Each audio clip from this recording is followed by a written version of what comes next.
Sebelum membahas mengenai pengelolaan bisnis, mari kita sama-sama mengetahui apa itu manajemen bisnis. Manajemen bisnis adalah aktivitas perencanaan, pengerjaan, dan pengawasan terhadap sebuah usaha atau bisnis. Tujuan dari kegiatan tersebut adalah untuk mencapai tujuan bisnis yang telah ditetapkan sebelumnya. Manajemen bisnis bisa diartikan juga sebagai segala upaya yang dijalankan sesuai rencana untuk meraih target penjualan atau keuntungan. Selanjutnya ada fungsi penerapan manajemen bisnis.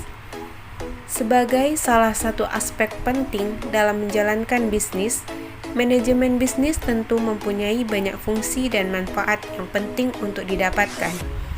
Berikut adalah 5 fungsi manajemen bisnis dalam membangun sebuah usaha atau perusahaan.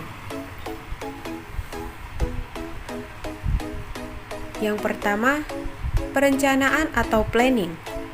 Fungsi pertama dari manajemen bisnis adalah perencanaan atau planning. Sebagai contoh, bisnis tentu membutuhkan perencanaan, baik itu perencanaan pemasaran, promosi, pembukuan, penjualan produk, dan lain sebagainya.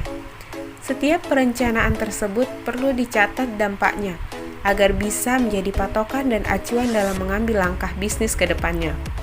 Selain itu, salah satu kesalahan dalam berbisnis adalah tidak membuat rencana terkait proses pembukuan saat baru memulai sebuah usaha. Padahal, proses tersebut penting untuk dilakukan agar mampu mengetahui data finansial bisnis secara faktual. Hal ini juga bisa menjadi informasi untuk membuat rencana bisnis selanjutnya secara keseluruhan berdasarkan data finansial. Melalui manajemen bisnis ini, pembisnis dapat menjalankan usahanya melalui rencana yang telah dibuat.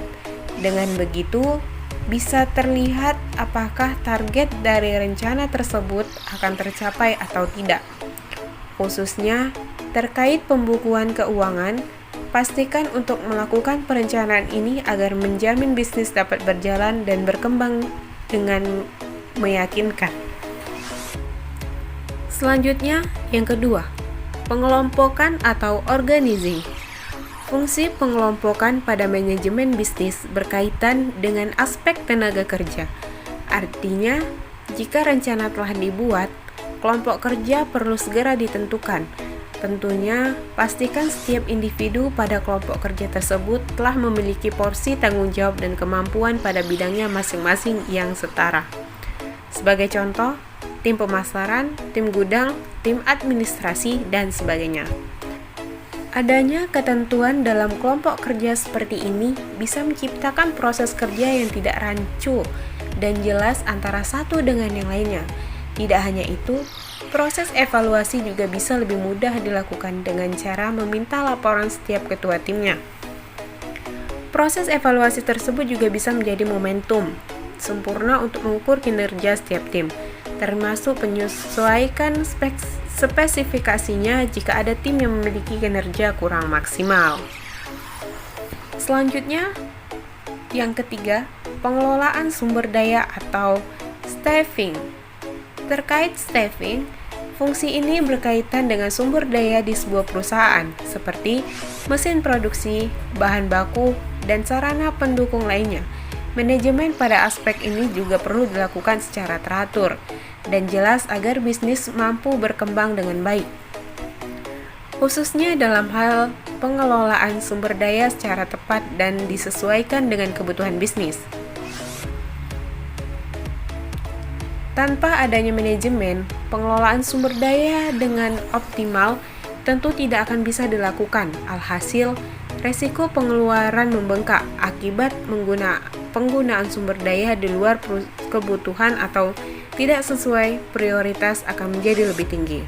Oleh karena itu, melalui manajemen bisnis, efisiensi dan efektivitas kinerja perusahaan menjadi lebih tinggi, terutama pada aspek produksi dan finansial.